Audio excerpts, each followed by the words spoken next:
given that you believe human beings are exacerbating climate change, shouldn't you agree that we ought to transition away from fossil fuels? Well, no, I don't agree with that. My contention is I don't know. I do believe global temperatures are rising. I'm not willing to say definitively it's anthropogenic, meaning it's human activity. But if you connect the two, I asked the question I asked earlier, how much? Are there any other contributing factors to rising global temperatures other than human activity? If so, what are they, and to what degree do they factor into rising global temperatures? But sure, you want to follow up on that?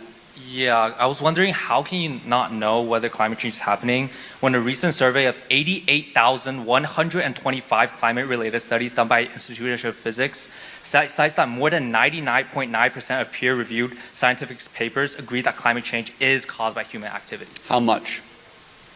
So how much of the global temperature rising is because of human activity? No. What percentage? Is it 70%, 80%, 85%, 5%, 1%? Because that's not what the study said. They're saying that human activity is contributing to part of the increase. What part? They don't know. That's debated. Can I answer that? Sure. So, like, there's actually a statistics or a...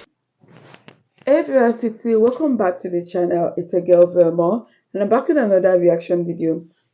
Today I'm reacting to Turning Points USA, and we have Charlie Kirk versus Environmentalist NUT. Full video. Let's go.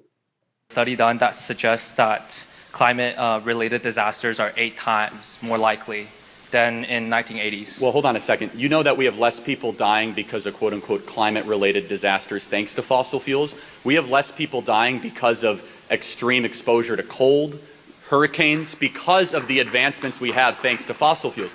You know, this idea, it's very interesting in modern society. We take for granted the idea of having widespread shelter, heating or air conditioning in extreme climates, thanks to hydrocarbons, we take for granted. That used to be a leading cause of death of human beings up until 1850s. Now, if I posit your contention, climate-related catastrophes, even though, according to peer-reviewed studies, that climate-related catastrophe death is actually at all-time low, the question is then for you, which is, what would you get rid of, when, and what would the cost of that be? That is the question, so please answer that.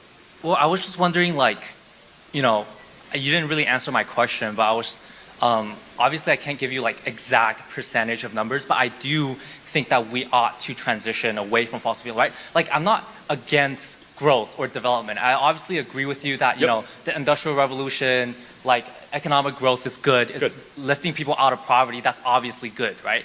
But in developed countries today, where we have the ability to not damage our economy, but also benefit the environment, shouldn't we do that? Okay, so give me an example. What specifically would you ban? You're king for a day. What would you ban? Would you ban liquid natural gas? Would you ban nuclear? Would you ban fracking? Would you ban, what kind of hydrocarbons would you ban? Give me the examples, and you're king for a day. What would you do? Well, see, I wouldn't like straight up ban something, right? And so I'm not advocating for like, you know, just like fossil fuels, we end fossil fuels like immediately. That's a mature answer. Good for you. No, I mean that. That's because the radicals don't always say that. Please continue. Right. So I'll argue for like market-based solutions, a transition away. Like for example, I think in 2020, like the government funded $5.9 trillion to fossil fuel companies. I would say that instead of investing this money, $5.9 trillion to fossil fuel companies. That doesn't sound right. But you might be in tax credits, maybe, or tax breaks. That doesn't sound right.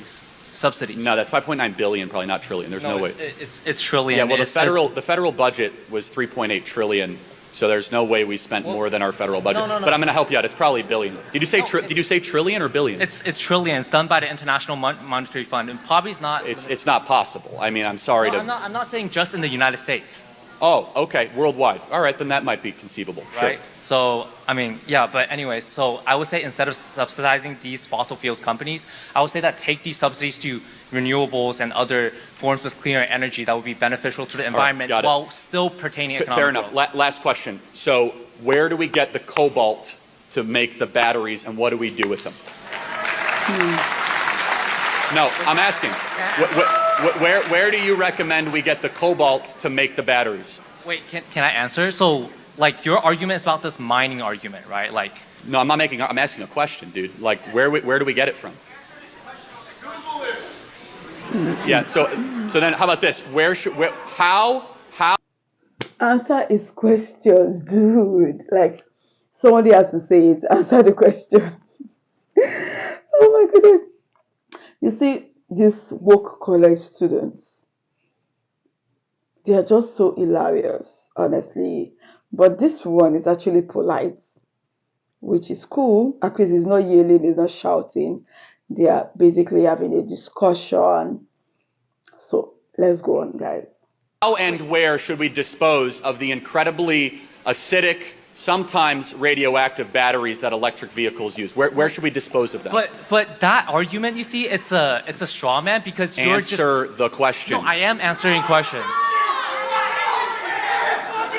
I am answering. I am literally answering your questions, right? So you're arguing about this renewable energies and their batteries and how they cause environmental harm, right? I've asked a question. I'm not making an argument. What should we do with the batteries once we use them? I'm saying that's a straw man because you can't. Straw man question. That's a first. I've never been accused of a straw man question. Because you have an underlying premise in your question that renewable energies exist in a vacuum, but you can't do that. That's not comparative analysis. You have to compare renewables with fossil fuels, with fracking and stuff. Wait. All right, pal. How about this? How about this? You can't answer the question because deep down you know that cobalt-powered batteries are worse for the environment than liquid and natural gas and nuclear power.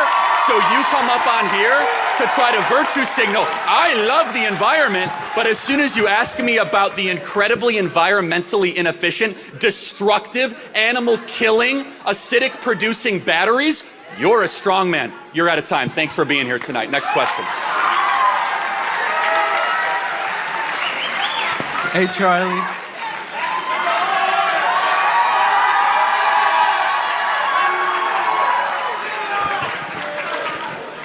Hey, Charlie. Hey. Charlie and his college students. This student, they never cease to amaze me, honestly. This student, they need to learn how to think for themselves. Honestly, the way he threw up his hands for me at the end, like, yeah. You know, the way he threw up his hands at the end of the my goodness, these kids are hilarious. And he was literally just checking his phone throughout the whole thing. But I love the fact that this was a very matured conversation. They were literally having a conversation, which is cool. The student, he has an opinion about everything except facts. I'm pretty much sure that without his phone, the student would have no clue, no idea of whatever I wanted to say. It's Charlie's calmness for me. Even after the student showed his stupidity, he was still smiling. Honestly, what do you guys think about this video? I'd love to hear your thoughts. Drop a comment down below. I totally enjoyed this. If you enjoyed this video as much as I did, give it a huge thumbs up. And please share this video. And if you're new to this channel, join Veracity. Hit the subscribe button below. Turn on the post notification bell so that you can always be the first person to know whenever a new video drops. And that's guys. See you in my next one. I love you. Bye.